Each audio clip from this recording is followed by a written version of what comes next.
What's up, everybody? Welcome back to a not week late episode of The Music Box, a show where I, Bimler, enjoyer of music, show an album to my friend Pyrine. Hello there, hello. I saw that it's staying off on myself on this bloody show here. You know, we're going to be listening to some album. And after that, after a week of listening to it, we get together and discuss it. I'm dropping the accent bit because it's terrible. This week, we listened to The Ascension by Sufjan Stevens. Now, this is a very interesting record. For those of you who don't know about Sufjan Stevens, he's a very critically acclaimed folk and chamber pop singer-songwriter. Many acclaimed albums, reaching the top of the ranks of both the 2000s and 2010s with, albums like Illinois, or The Age of Odds, or Carrie and Lowell, or even his latest Javelin, all beloved by fans. And with some more divisive works along his ranks, The Ascension, in my opinion, being one of them. Well, not in my opinion, in public opinion, being one of them. However, as we're going to get into in this video, The Ascension is my favorite album by Sufjan Stevens. And it means an incredible amount to me.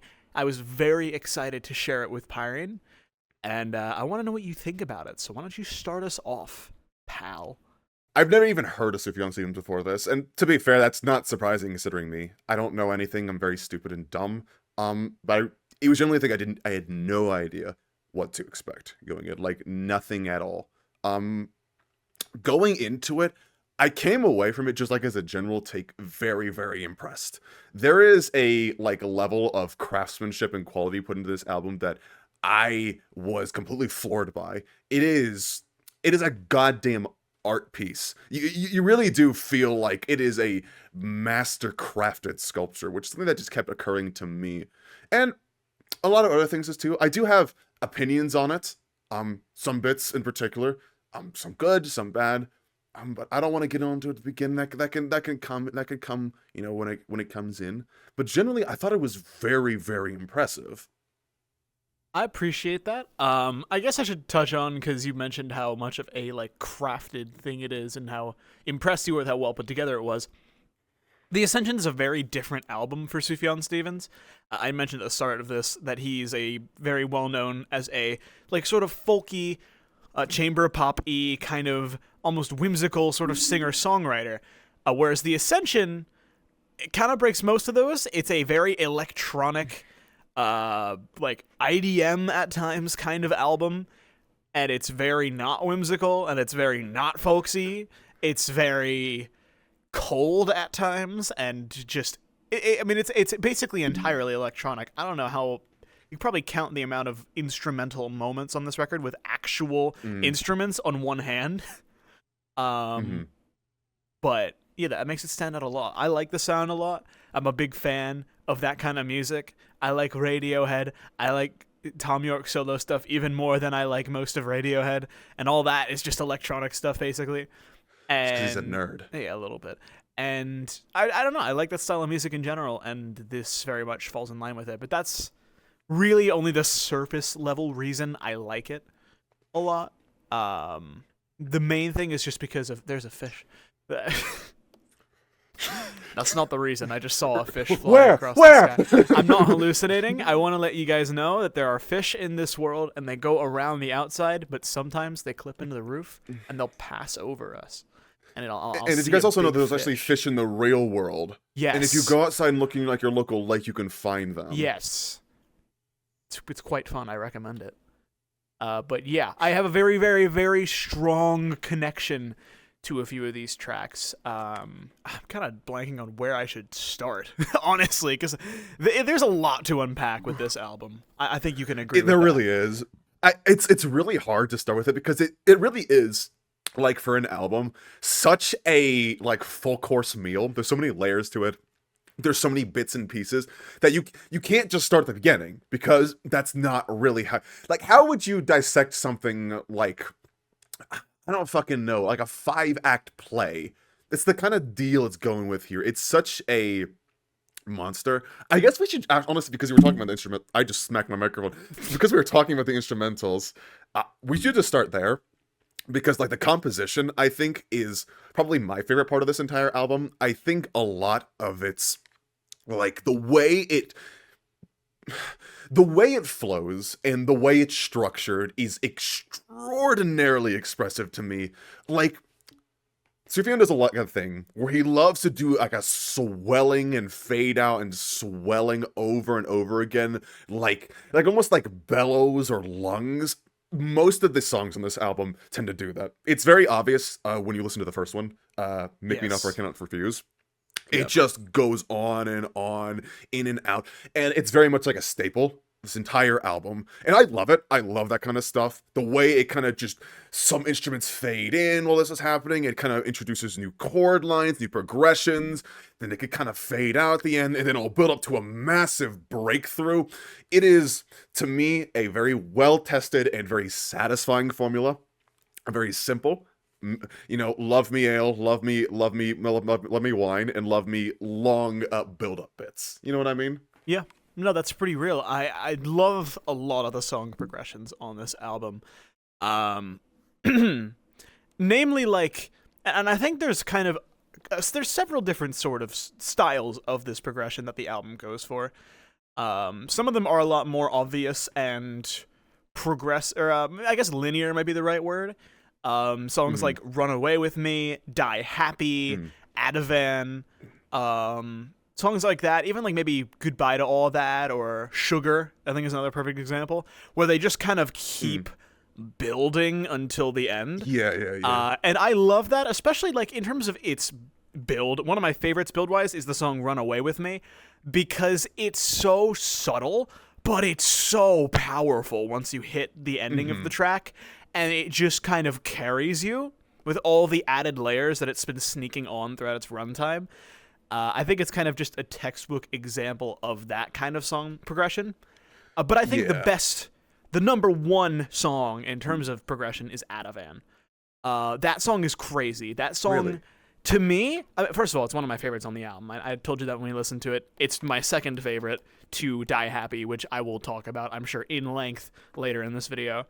But Ativan, it feels like almost... I'm trying to think of like a metaphor. I'm not good at these.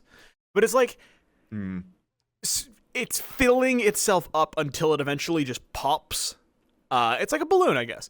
And it starts very... like, it already starts kind of fast and on edge with like its kind of static-y sort of sounds, very up, like fast tempo, that thumping bass drum that I love and adore. It feels like a heartbeat throughout the whole song. And it drops several times. The first one, it just adds a lot of layers on, brings you into the second verse, very cool, very awesome. And then after the second chorus, I know I'm ranting about Ativan here, but I love the song, so indulge me. It's a podcast where we talk about music. You can talk about music. Shut up, okay? I'm insecure. Okay. It builds to a point where when it hits the last chorus of the song, you are on cloud nine. It is like the Doctor Strange funny moment where you are in space and you touch the butterfly and you go, whoa, and you fly. It's like that.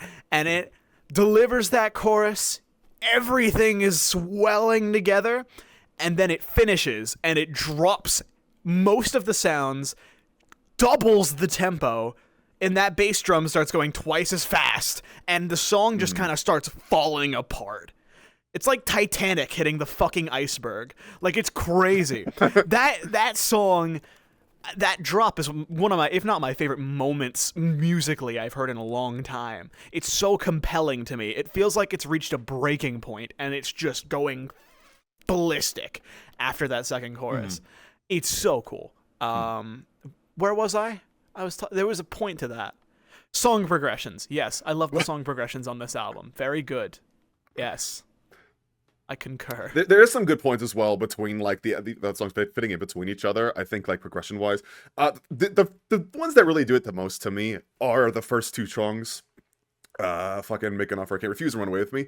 I really like the way they work into each other. It's not like how songs kind of just literally almost could be the same piece of music. It's almost like they act as two separate parts of a story they're trying to tell together. It's very compelling to me, and I think it makes it a highlight of like the entire album for me. Probably would be a beginning. They also do it with another part of it. Where is it? Death Star and Goodbye to All That. Yes. And I think it's good there, but because we're talking about the composition, I guess I'll just bring this up now. I have a bit of a vendetta against Gilgamesh, Death Star, and Goodbye to All That for one very potent reason. What is it? The tinnitus sound? Is it the really high ringing sound? For some fucking reason, Sufjan Stevens thought it was a good idea to hit you with the ear piercing tinnitus instrument throughout the music, and especially I'll Gilgamesh. Admit, I am low bar. I am a low bar about music hurting my ears because it's like. It pisses me off because the music would be great otherwise. I really like what they're doing, but I can't fucking enjoy it if they're going in my fucking ear like every 5 seconds. And it kind of ruins it for me, to be honest. It really sucks. And I really fucking wish he like would release a version without the tinnitus. Like a sugar-free Gilgamesh. You need to yes. Please just give me the song without the like throughout. It hurts. No. Okay, look. I am a weak man, and I have kind of come to it's a very good chance I've just lost that part of my cochlea. I can't register the sounds as loudly anymore, but I've gotten used to it. And I used to be the same way. Like, I used to never really revisit those tracks because that sound is, I mean, there's no way around it. It sucks. I don't know why he did that. I mean, I know why he did that. I think it adds a lot of, like, it fits the tone of those tracks, their chaotic nature, especially Gilgamesh. It really makes it feel like that song is going through your skull, like seeping through you. For better or worse. The thing is, I've kind of come to love Gilgamesh. I think I told you this when we listened to the album. It used to be one of my least favorites. It's kind of become one of my favorites because it's just so fucking weird and cool. But yeah, I don't blame you for the tinnitus noise. I know Fantano made a big deal about that as well. It's a very fair criticism. Agree. I feel like there straight up just would have been a better way to do that. Like, you could have included a different instrument. I get what he was doing. You could have did it a different way. You don't have to hurt me. There's ways to make noise work. It's been done before. And I just can't abide by that. But that's like really the only point I want to make about it not always being the best. Because otherwise, it really just genuinely is a perfect sculpture. All of these songs do a really good job of shaping like an image in your head. It does it's not even like an immediate one. Over time, you just start seeing this like nebulous thing in your brain just start to coalesce and form together into an idea. And it's very, very satisfying.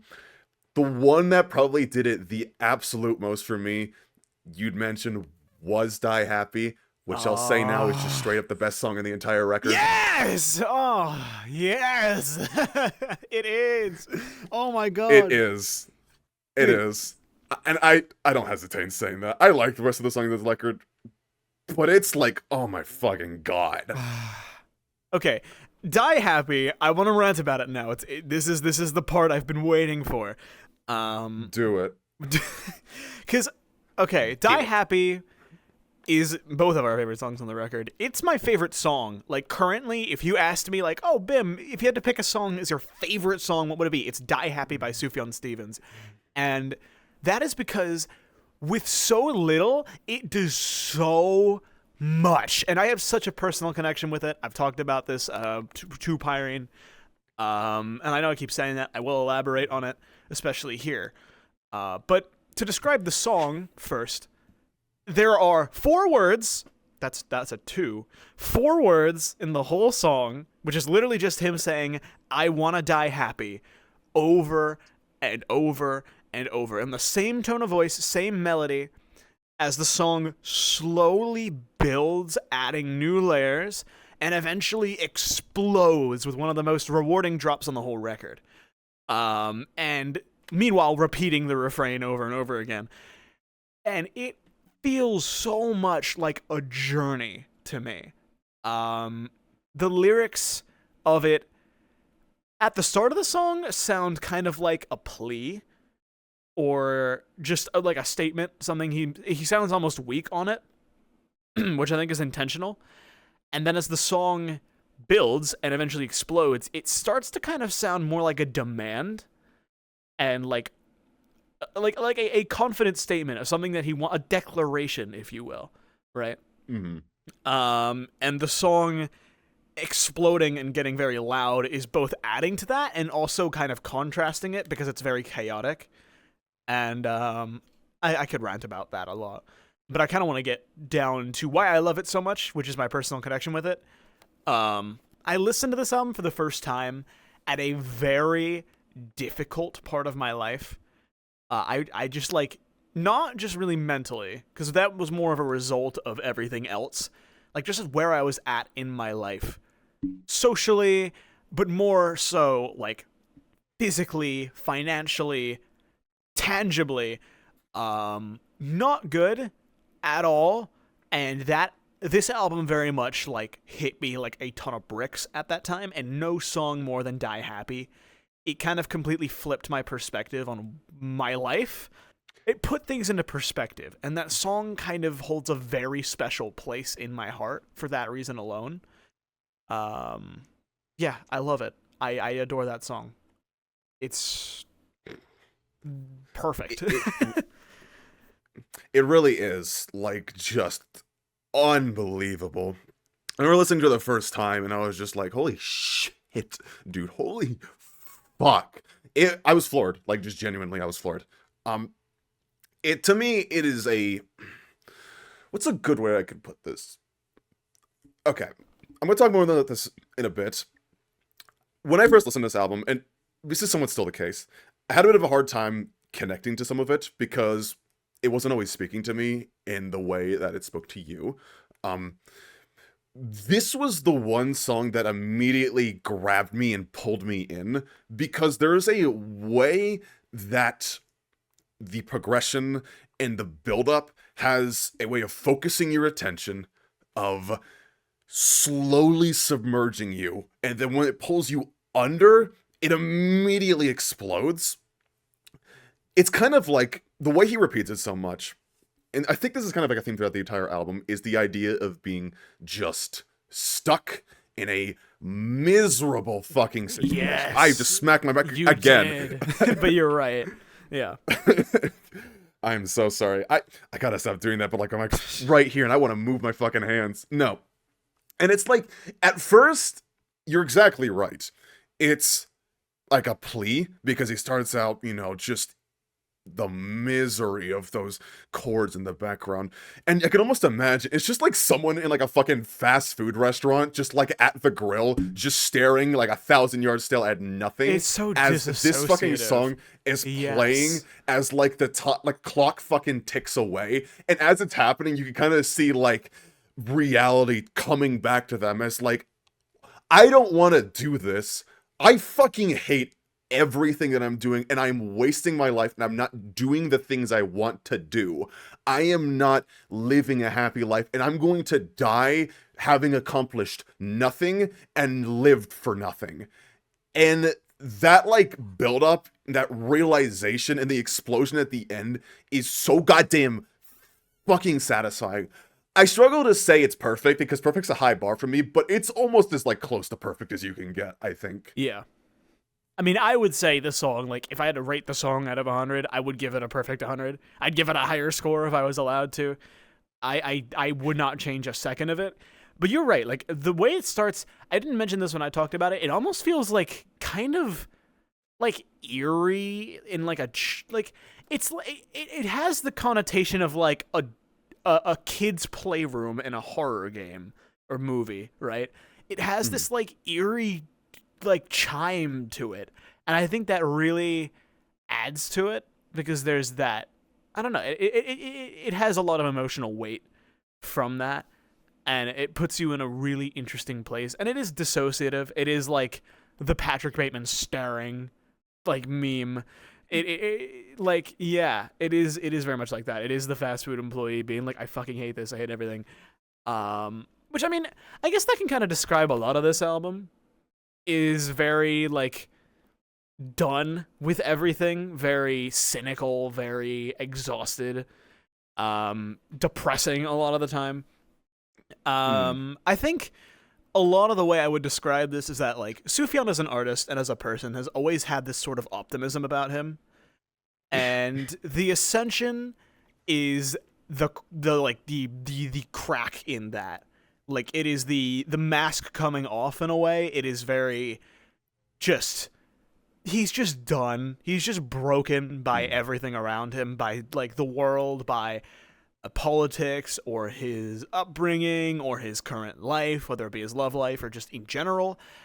Everything is just kind of crashing down on him at once, and the Ascension is what comes out of that.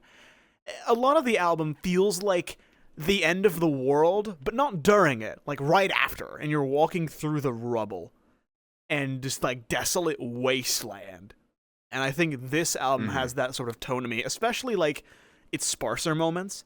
Like the opener of the song Sugar, the like opening instrumental of that song, and honestly a lot of the song as well after that point. But I said this when we were listening to it, the opening instrumental on Sugar is like one of the most beautiful pieces of electronic music I've ever heard. It's just gorgeous. You get so enraptured in it. Ugh, man. I really like Sugar. Like, honestly, the weird thing is that I think a lot of our favorite songs are not like the most listened to on the album. The most listened to is that of Video Game, which honestly I think is just kind of mid. It's the third song in the album, and it's fine, but it's like not really related to much of the other music in like a very, at least a compositional sense. I guess like a theme sense it still fits, but it's not crazy to me. It's not my favorite. And it's like Die Happy, that's like 1 million views. What is it? The Sugar, actually let me look at this. I can look right now. Yeah, Sugar only has like 2 million views. Well, fucking Video Game has like 11 million. So I guess we might be in the minority here. We are right, though. We are right. We're always right. That's like a thing, you know? But I will say, a video game... In every opportunity. Video game is a really interesting one, because I always feel like it kind of removes a little bit of credibility from the album just because of how, like, standard it is. I don't think it's a bad song at all. I just think it's a very, like... It doesn't fit here. This album is very abstract and very, like, eclectic and weird. And Video Game is it's like not that. Yeah, it's like Sufjan had like an extra song he just needed to put in an album. He was like, oh, just put in Video Game again. Fuck. Smack my microphone again. I'm sorry. It's right in front of me, guys. Unreal. He hates the viewers. I'll say it again. It's like Sufjan Stevens had like a song he just needed to put in that was like on the back burner. So he's just like, I'll just put it in there. The theme fits at least. If it was in a different album, I probably wouldn't mind as much, but it really is just like, oh, this song, okay. I don't hate it, but it's just kind of there. Yeah, usually when I'm listening to the album, I skip to it. I skip it to get to Lamentations, which, fun fact, was my most streamed song of 2024. I listened to this album for the first time in September, and Lamentations was my most streamed song of the year. I guess we could talk about that track, because I love it. It's one of my favorites, obviously. I wouldn't listen to it so much if it wasn't. But, like, it's one of the most pleasing to my ears. I love the way the percussion on that song bounces between your ears and scratches the brain. It's great. So one of the, like, most ghastly, pretty vocal performances from Sufjan comes on this song as well. Just the way he delivers that chorus and the way the song just kind of... It feels... kind of not inebriated. It feels very like la la la la, and like it feels like that though. It feels kind of dream-like, I guess would be the word I'd use. And I love the simplicity of the lyrics as well, especially the chorus, the repeating refrain on the song being, I am the future, define the future, which I've always interpreted as, like, almost a internal argument, exuding this confidence, exuding this, I am the future, this, like, statement, and then immediately challenging it afterwards, like, define the future. What does that mean? Like, do you even believe that? But it sounds very conflicted, and I think the instrumentals add to that as well. The way they bounce between your ears a lot almost feels like both ears are like talking to each other. There's a lot of like 3D binaural audio that he uses throughout the tracks. It really is meant to listen to with like headphones on, good headphones too, because it's like wow. You need the full tinnitus experience. That you can skip that part. Like you should. No. Okay, look. No. Wait, I want to talk about Gilgamesh and Death Star and Goodbye to All That, because I get it. The sound is terrible, but I appreciate these songs, right? Death Star and Goodbye to All That, I think, is universally agreed to be like the weakest point on the album for a lot of people, and I understand why. Not just because tinnitus noise, but because they're like, they have like lesser versions of the video game problem, where they're a little bit like, especially lyrically, I mean, less Goodbye to All That, more Death Star. But I love the industrial sounds of those tracks. I love the percussion. I remember saying, I wrote a DM to our mutual music friend who showed me Sufjan Stevens, and I said, look, say what you want about Death Star, beat goes hard. The beat on Death Star is great. I'd be bumping my head to that. When it's not killing you. When it's not killing you. That's the problem. That's the problem, though. These songs I really would like if I would really like them if it wasn't just for the beat. Like, it ruins it for me because I can't enjoy it without pain. And if that wasn't there, I would be a lot more into these. And it just sucks. It sucks to me. It makes me frustrated because I can't abide by it. That's fair. I mean, to be fair, I've never actually really had that much of an issue with that sound in Death Star and Goodbye to All That. Definitely yes, Gilgamesh, but not really those two songs. I think because it's sparse. Whereas Gilgamesh, like, half the song has the sound and is just like grating you against it. Whereas Death Star and Goodbye to All That, it's like almost a piece of the percussion, and it'll just pop in at random. And I don't mind it as much. I don't think I ever really have, but Gilgamesh, I feel like, is just a greater example of that, because I think Gilgamesh is better than both of those songs, but the noise is so much worse on Gilgamesh. Like, I feel like that song is so cool. It has that similar dreamlike energy to something like Lamentations, but even more like floaty and slower. It feels like almost like, especially with the lyrics, it almost makes me feel like I am God creating the universe, and this is the song that plays. Like, it feels so weird. I wouldn't know anything about that. You would. What? Sorry, got a little sidetracked. What was I saying again? La. No. Gilgamesh. You're talking about Gilgamesh. Yes. It has that really cool energy, and then the chorus makes it seem even more that way. However, god fucking damn it, that noise is so loud. It's so loud. It's like, imagine listening to like a piece of music, then every fucking like 5 minutes no, not even 5 minutes, 3 seconds, someone comes and pours like scalding water on your back. That is basically the experience to me.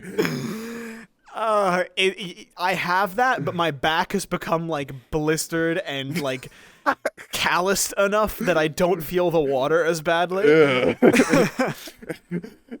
It's already been burnt to a crisp.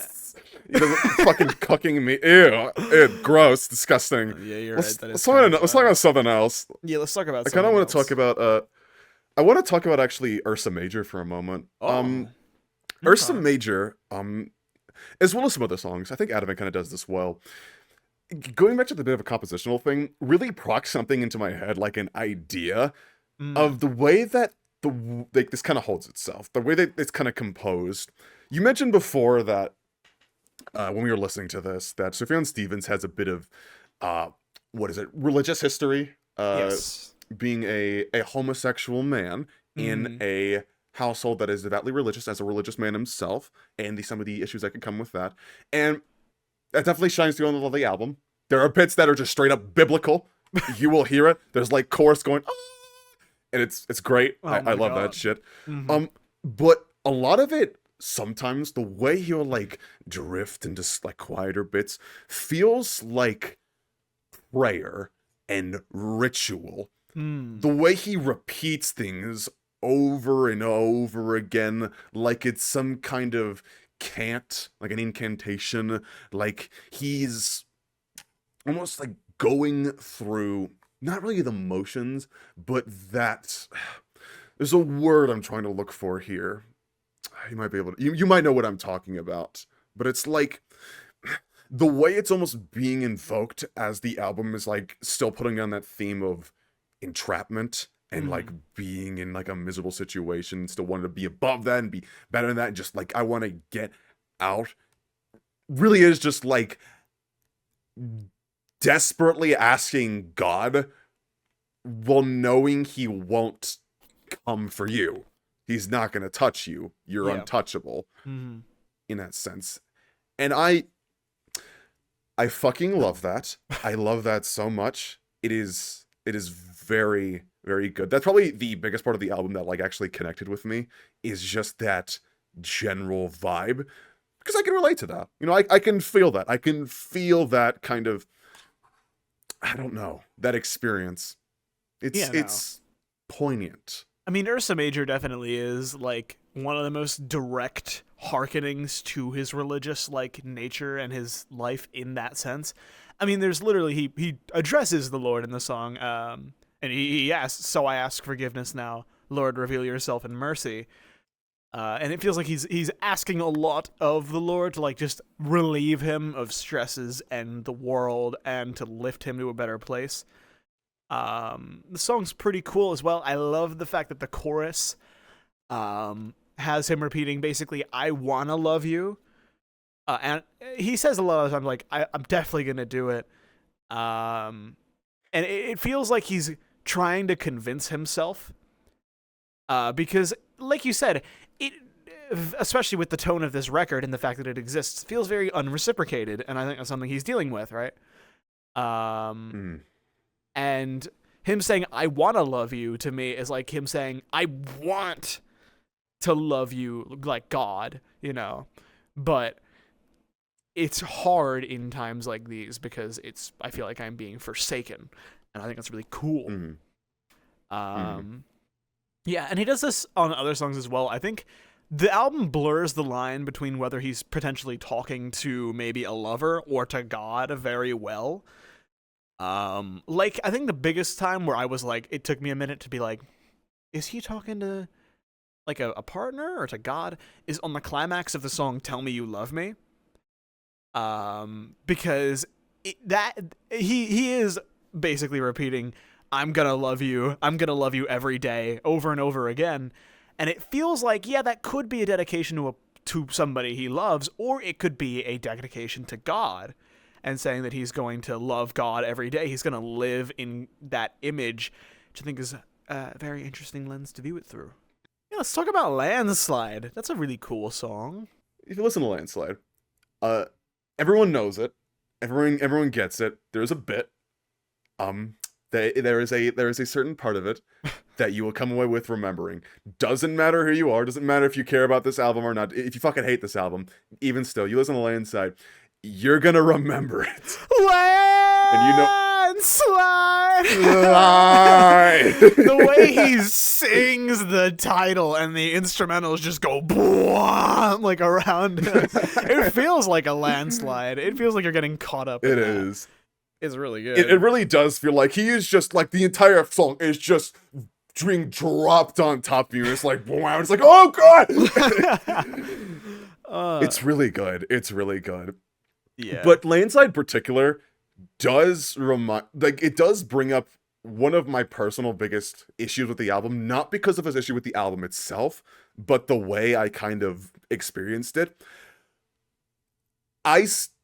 A lot of these songs I still don't really fully connect with. I want to say about half the songs in this entire album I love, but I don't like feel myself, just absolutely intertwined with it with. I like them. Landslide's a perfect example of this because I think it's great. I love the build-up and I love that drop, and I do think it still has things to say. It just didn't speak to me.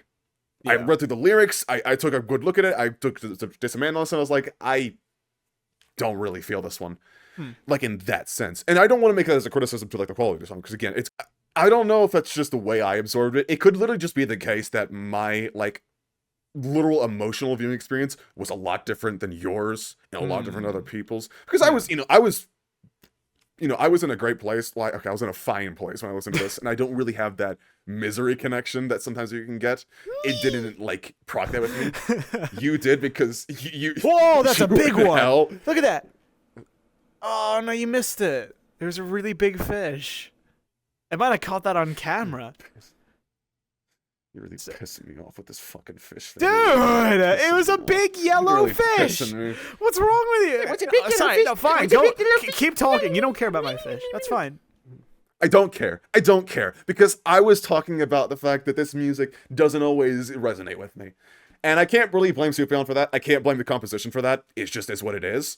I just wanted to make that as like a comment because I do think it's notable. A lot of music I don't think can be fully like enjoyed unless there's literally like external factors and personal circumstances having you, resonate with it a lot more. I'm not saying you have to be in misery hell to enjoy this album, but there definitely is like a certain kind of person, a certain kind of headspace. When I was listening to this album, I swear to God, the thought kept coming up in my head, of course he loves this. This is exactly the kind of music that Bimler would love. Of course he loves this. Yeah. This is like peak Bimler core. It absolutely is. It is. This album is like remarkably me coded. Like everything about it. God. Even its more divisive moments. I want to go back to the song Sugar because I feel like Sugar is one of the most like disputed and honestly hated tracks on this record. A lot of people don't like this one because of the lyrics mainly. Repeating the whole, the come on baby, give me some sugar. They're like, oh, it's corny. It's like, it doesn't do anything for me. I actually really like it. I love a lot of the lyrics on this song. I love the way it builds. And yes, I think the end chorus is, well, kind of generic. It's good, and especially the way it's delivered and builds. I think it works, and I love the sound of the song. I think it's perfectly serviceable. Yeah. Sugar's honestly a highlight for me. I really like Sugar. I thought it was I think Sugar does a really good job of like taking the pieces that a lot of the album gave you and put together in a very, very nice like full package. It's basically the longest track on the album, isn't it? Besides America. It's pretty damn substantial. And I really like what it does. To me, it's like, if like the title tracks weren't there, this probably would be like the poster child song of the entire album. I really respect it for that. It's got to be like third or second place for me. Yeah, I remember when we listened to it, you said it was your second favorite. I was honestly really surprised because that's not only is it not an opinion I share, I like the song more than most people do. So I was kind of really surprised to hear you say you loved Sugar. I don't mind that opinion. I think it's a good one. I like Sugar quite a bit. I think it's a really cool song. However, I think a better song, just straight up, is the title track. Comes right after it. I kind of want to talk about that a little bit, as I feel like it's one that, even in my consuming of the album, I underappreciate. However, it is undeniably like one of the album's emotional highs. The title track, The Ascension. This song is just remarkably heavy. It's kind of like the opposite of Die Happy in terms of its format. The instrumental the whole time is very repetitive and very simple, but the lyrics just keep building and building and building and building as the song goes on. Especially like towards the end, he's basically just lamenting like his feelings on his life and his career. Like the bit of, I thought I could change the world around me. I thought I could change the world for best. And just him basically like saying, I thought all these things, but now I understand that like basically nothing has any purpose, and I was acting in a way that wasn't reciprocated by the world and didn't matter. And he feels very distraught throughout the whole song, and kind of tell. And I love the way that all of it kind of coalesces and spills out at the end of the song, with him just asking the question, what now? As the song just kind of carries on. It very much feels like he got all of it out of his system. He understood like his truth of what the world is and how uncaring it is about him. He's come to that like realization. He's aired it out. And now what? It doesn't matter. Like it has this, and the way that line just echoes and floats around the whole song at the end is so powerful. I have trouble explaining it, but it's very heavy. I love the title track on this record. Mm. It's a bit of a thing. A lot of the words, like a lot of the tracks on this album, do a lot of, I'll call it esoteric stuff that's hard to put into words. Mm-hmm. And I feel like, honestly, if we tried too hard, we would hurt some of the appeal of it. Like, genuinely, I think it's literally better if you don't try and do that. You let that kind of feeling that it kind of just slowly injects into you well into something that speaks to you, well into something in your own brain. Because the moment you put definition on it, the moment you say, like, this invokes joy or silly or madness or fucking funny, no, I think that kind of takes away a bit of the appeal. I will say, I did like the Ascension. It was one of those tracks that didn't hit as much to me, but I do definitely get what you're saying, and I do agree. I like how it is, like a bit. It's a limitation of basically. What's the way to put this? It's frustration. It's like, yeah, he's bearing his soul. Said, like, exactly. You have to understand, like, this guy, if he puts on like a face all the time, if he's optimistic, these thoughts weren't like, they're not new. They're not like new feelings. They've always been there. This is just the first time like they're actually coming up and being seen. And it's almost like an excommunication. Like literally an exorcism. Like an exorcism. Exorcism. That's the fucking word, not excommunication. Exorcism of those feelings as they kind of just get risen to the surface. But instead of like, some kind of warm glow being left in the middle and like the interim, there's not. It's just is, because who doesn't fucking care if you scream into your pillow at midnight? It doesn't. It's just what it is. It's a vent, and I like that message. I like how it does that. It's a very good representation of realistic venting, I think. Yeah, no, I agree. And I think, honestly, I've only very recently come to appreciate the context of America being the closer. Because at first I was like, and for the longest time listening to this album, I was like, I like America. I think it's pretty good, but I don't understand why it needs to exist. I feel like it feels a lot more like an epilogue. And it's too long, which I stand by that opinion, because it does end on like a 4-minute drone section. The song is 12 minutes long, and I don't think it really earns it. But I kind of get what it's doing now, and it very much kind of answers that question at the end of the Ascension, and very much it is kind of like the world's response in a way, in that like him basically calling it out for being uncaring and cruel. I mean, the whole repeating of the song, "Don't do to me what you did to America," could be talking to, I don't know, anybody. Literally anybody. Mainly, like, well, I literally anybody. That's just not true. Political leaders, religious leaders, or corporate leaders, like CEOs and people who just abuse those underneath them to turn a profit or for their own benefit and don't care about anybody else. And, like, yeah, it's a pretty surface level song, but I think it's very fitting coming after the Ascension title track. And Sugar as well, honestly. But I think my biggest complaint with that song is its length. It just doesn't need to be that long. There's no reason.